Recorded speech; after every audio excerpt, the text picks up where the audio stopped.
দ্বিতীয় ধাপে ১৫৬ উপজেলায় ভোটকাল। মঙ্গলবার সকাল ৮টা থেকে ভোট চলবে বিকেল ৪টা পর্যন্ত, নির্বাচন কমিশন জানিয়েছে। দ্বিতীয় ধাপের উপজেলা পরিষদ নির্বাচন সুষ্ঠু এবং অবাধ করতে সব প্রস্তুতি সম্পন্ন হয়েছে। ভোটার উপস্থিতি নিয়ে ইসি উদ্বিগ্ন নয়। এ নিয়ে আলোচনা করতে গাজীপুর থেকে আমাদের সাথে আছেন নির্বাচন বিশ্লেষক ডক্টর নাসিম বানু। ডক্টর নাসিম বানু, আপনাকে স্বাগত জানাচ্ছি আমাদের এই সংবাদে। যেটা আসলে জানতে চাই যে উপজেলা নির্বাচন, এই নির্বাচনে এক একটি ভোটের পেছনে কত টাকা খরচ হচ্ছে, সেই হিসেবটা করা কতটা জরুরি বলে আপনি মনে করেন?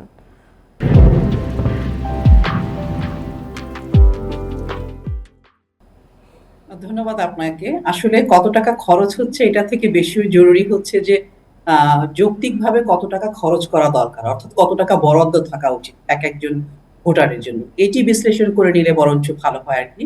তাহলে সেই হিসাবে যারা প্রার্থী তাদের খরচটা নির্ধারণ করে দেওয়া যায়। বর্তমান রাজনৈতিক প্রেক্ষাপট বা আমরা মনে করি যে আমাদের রাষ্ট্রের অর্থনৈতিক অবস্থা উন্নতি হয়েছে, লোকজনের আর্থিক অবস্থা ভালো হয়েছে, সে বিষয়টা বিশ্লেষণ করে আসলে সিদ্ধান্তটা নিলে ভালো হয়।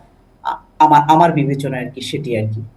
আচ্ছা, আরেকটি বিষয় যেটা ভোটার উপস্থিতি নিয়ে নির্বাচন কমিশন উদ্বিগ্ন নয়, সেটা আপনি শুনেছেন, আজকে বলেছেন একজন নির্বাচন কমিশনার। তাহলে এটি আসলে কাদের ভাবনার বিষয়? ধন্যবাদ আপনাকে। আসলে নির্বাচন কমিশনকে অনেক কনফিডেন্ট মনে হয়েছে, কারণ বর্তমান নির্বাচন কমিশন গঠনের পরে প্রথম ধাপে উপজেলা পরিষদ নির্বাচন হয়ে গিয়েছে, এখন দ্বিতীয় ধাপে নির্বাচন হচ্ছে। গতবার আমরা জানি যে 36 ভাগ ভোটার উপস্থিতি ছিল, এবং এবার ওনারা আশা করছেন এখন পর্যন্ত যে ভোটার উপস্থিতি আরো বেশি থাকবে। কারণ আপনারা জানেন যে তফসিল ঘোষণা থেকে শুরু করে এখন পর্যন্ত সে ধরনের কোনো ঘটনা ঘটেনি, এবং যেটুকু ছোটখাটো ঘটনা ঘটেছে তাতে স্থানীয় পর্যায়ে বা স্থানীয় প্রশাসনের সহযোগিতায় কিন্তু সেগুলা রেমেডিস করা সম্ভব হয়েছে। কারণ আমরা জানি যে 8জন রিটার্নিং কর্মকর্তাকে সরিয়ে দেওয়া হয়েছে।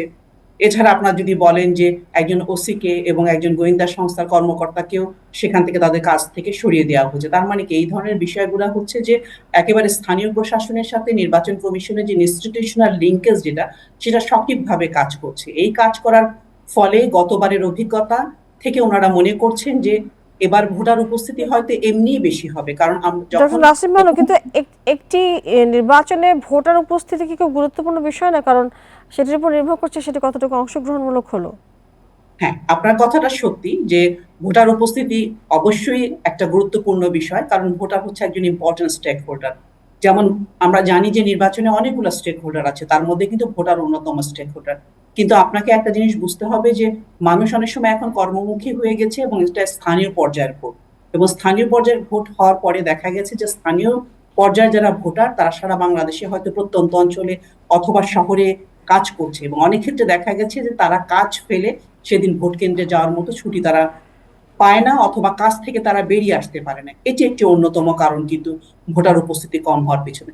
আর একটা জিনিস হচ্ছে, সেটা হলো যে স্থানীয় পর্যায়ে নির্বাচনটা আমরা সকলেই জানি যে এটিতে কিন্তু সরকার পরিবর্তন হয় না। একটা জাতীয় সংসদ নির্বাচনে তার মানে এই নয় যে স্থানীয় পর্যায়ে নির্বাচন কিন্তু গুরুত্বহীন।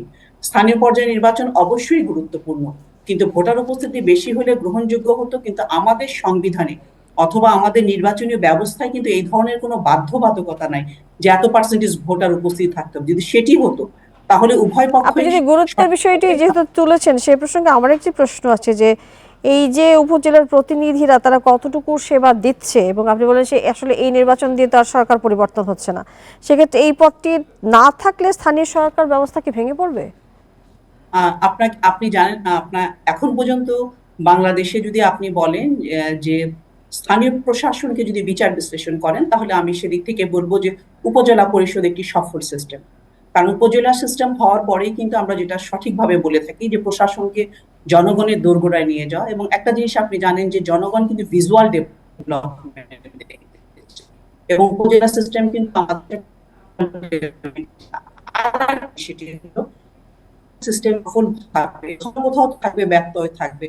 সরকারি কর্মকর্তা এবং স্থানীয় পর্যায়ে নির্বাচিত প্রতিনিধিরা কিন্তু সমন্বিতভাবে কাজ করে যাচ্ছে। যদি আপনি সঠিকভাবে কাজ করেন তাহলে সেখানে সমন্বিতভাবে কাজ করার সুযোগ আছে। যে কথাটি অসম্পূর্ণ ছিল সেটি বলা জরুরি।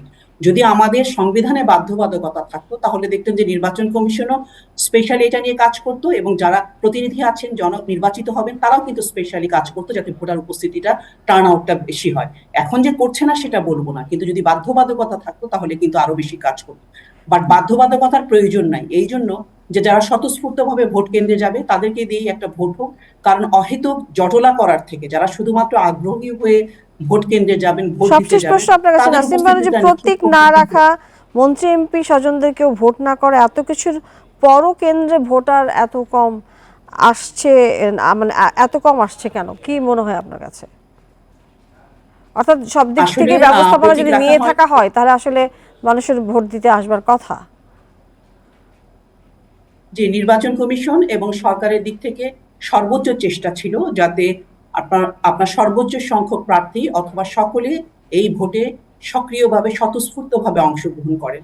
কিন্তু আমরা সকলেই জানি যে একটি বড় দল বা যারা 33% ভোটের অধিকারী আমরা সাধারণত গবেষণা থেকে দেখে থাকি, তারা নির্বাচন বর্জন করেছে, কিন্তু তাদের সমর্থকরা কিন্তু অনেকেই নির্বাচন করছে।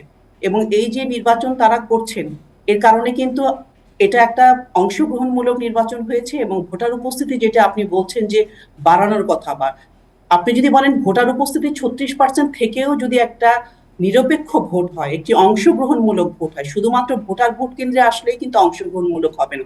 সমস্ত দলগুলা যদি সরাসরি অথবা আমি বলবো ডাইরেক্টলি অথবা ইনডাইরেক্টলি যদি নির্বাচনে অংশগ্রহণ করে, তাহলেও কিন্তু সেটি একটি অংশগ্রহণমূলক এবং জি, ক্রেডিবল জি, নির্বাচন। আপনার উত্তর সেক্ষেত্রে পরিষ্কার। কিন্তু এবারের জেলা পরিষদ নির্বাচন সেটি নিশ্চিত করতে পেরেছে যে সকলের অংশগ্রহণ নিশ্চিত করা গেছে। কিন্তু নাসিম এই বানু, আপনার আপনাকে প্রতীক আপনাকে অনেক ধন্যবাদ আমাদের সাথে যুক্ত হয়ে আপনাকে কথা বলবার জন্য।